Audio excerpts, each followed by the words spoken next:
আসসালামু আলাইকুম। সবাই কেমন আছেন? আশা করি খুব ভালো আছেন আলহামদুলিল্লাহ। আমিও ভালো আছি। সবার কি অবস্থা? কেমন আছেন? অবশ্যই কমেন্টে জানাবেন। কে কোথা থেকে ভিডিও দেখতেছেন সেটাও কমেন্টে জানাবেন। আজকে হচ্ছে খুবই সিম্পল ভাবে একটি শাক ভাজি শেয়ার করতেছি আপনাদের সাথে। আসলে মূলত হচ্ছে যে একটু কথা বলার জন্যই আপনাদের মাঝে আসলাম। এমনিতে ভালো লাগতেছে না, মনটা খুব খারাপ লাগতেছে। আর তার ভেতরে কিন্তু এই ২-১ দিন ধরে ঠিকমতো ভিডিও আপলোড করতেছি না।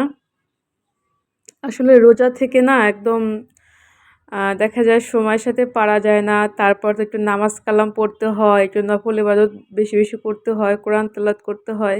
সবকিছু মিলিয়ে না আসলে সময়ের সাথে পেরে উঠতেছি না। যাই হোক ইনশাআল্লাহ পবিত্র মাহে রমজানে যতটুকু পারি ইবাদত ঠিকমতো করার চেষ্টা করতেছি। ঈদের পরে ইনশাআল্লাহ আবার প্রতিদিনই আপনাদের মাঝে মানে ভিডিও আপলোড করব বা টাইমলি মতো থাকার চেষ্টা করব ইনশাআল্লাহ। তো সবার কিরকম কাটতাছে? আসলে মনটা খুব খারাপ লাগতেছে সেটা হচ্ছে যে দেখুন আসিয়া কিন্তু দুনিয়া ছেড়ে চলে গেল। আসলে আমরা হয়তো ২-১ দিন ওর কথা মনে রেখে সবাই ভুলে যাব। আসলে এরকমই মানুষের জীবন, তাই না? দেখুন যে এত বড় অন্যায় করলো সে কিন্তু ঠিকই দুনিয়ার বুকে এখনো বেঁচে আছে।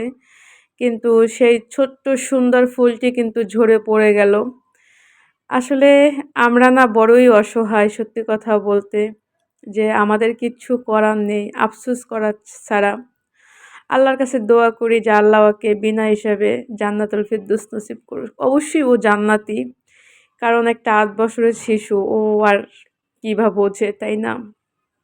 আর এই যে জালেমগুলো এই দুনিয়ার বুকে এখনো আছে, আল্লাহ তাদেরকে ধুকে, ধুকে শাস্তি দিক এই দুনিয়ার বুকে রেখে। তো সবাই ভালো থাকবেন, সুস্থ থাকবেন।